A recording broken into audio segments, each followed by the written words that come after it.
Tout sur le Congo, on a un clair.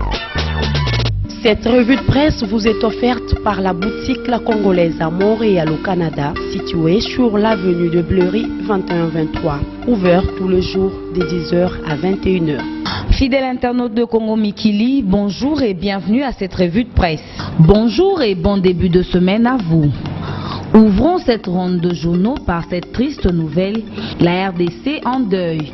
Katumba Mwanke, tué à un crash, titre le phare. Rescapé, le ministre de Finances Matata Mponyo, l'ambassadeur Gonda et le gouverneur Sichambo en observation à l'hôpital général de référence de Bukavu.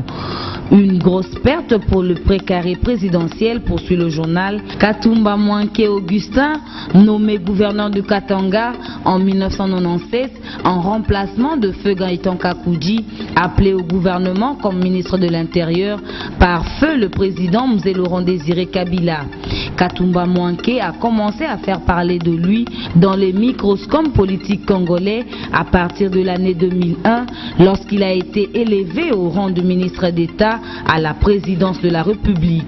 L'homme était peint comme l'un des personnages les plus influents et les mieux écoutés du précaré présidentiel.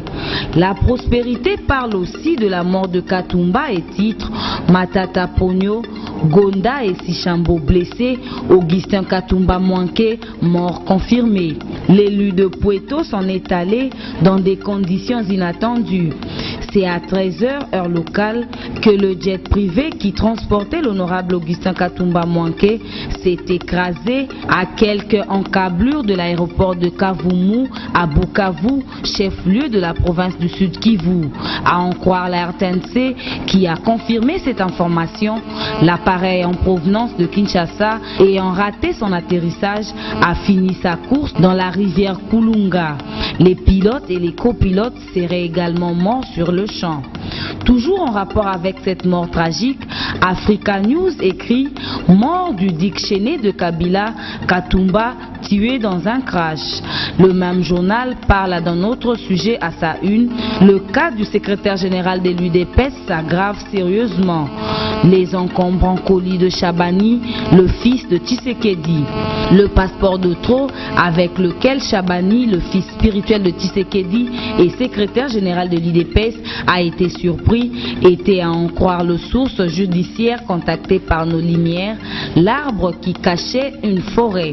Le document trouvé en la possession de l'homme lige du président Tshisekedi constitue à eux seuls une véritable bombe judiciaire sur laquelle il doit répondre devant les cours et tribunaux, aussi bien civils que militaires.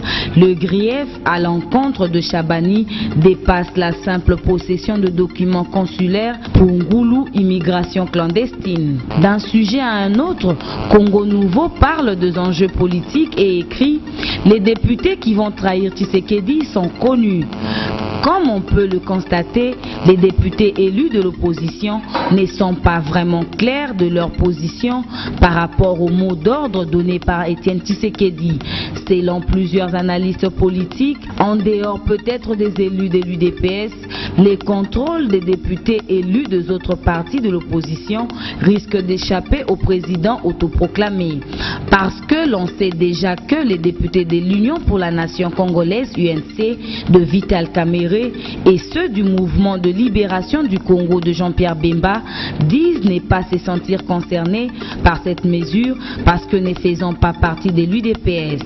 Ceux qui vont trahir ou ont déjà trahi Étienne Tshisekedi viendront soit de l'UDPS, soit de plateforme soutien à Étienne Tshisekedi 7, soit de Dynamique Tshisekedi président DTP. Merci et à la prochaine. Merci de nous avoir suivis, on se retrouve demain. Cette revue de presse a été offerte par la boutique La Congolaise à Montréal au Canada, située sur l'avenue de Bleury 2123, ouvert tous les jours de 10h à 21h. Tout sur le Congo, on a un clair.